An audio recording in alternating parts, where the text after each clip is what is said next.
দেখছি আপনার গতকালকেও বিএনপির একজন ওয়ার্ড পর্যায়ের নেতাকে ঢাকায় গুলিবিদ্ধ হয়ে নিহত হয়েছে।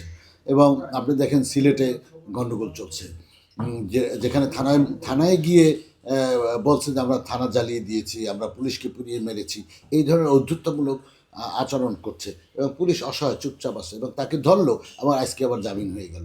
ঠিক ঢাকাতে দেখলাম যে মোবাইলের ব্যবসায়ীরা মানে একটা তছনছ অবস্থা, কারণ বাজারে মায়ের পিঠ বিভিন্ন জায়গায় এইভাবে একটার পর একটা চলছে। তো এই হেন অবস্থার ভিতরে কিভাবে নির্বাচন হবে আমার কাছে সংশয়টা থেকেই যায়। তবুও আশা করি একটা নির্বাচন হোক। নির্বাচন না হলে তো দেশের রাজনৈতিক পরিস্থিতির উন্নতি হবে না, দেশের উন্নয়ন হবে না, আইন শৃঙ্খলা পরিস্থিতির উন্নয়ন হবে না। একটা সরকার দরকার। তবে নির্বাচন নিয়ে এখনও আন্তর্জাতিক এবং জাতীয়ভাবে নানান রকমের প্রশ্ন রয়ে গেছে। 5 তারিখের আগে বা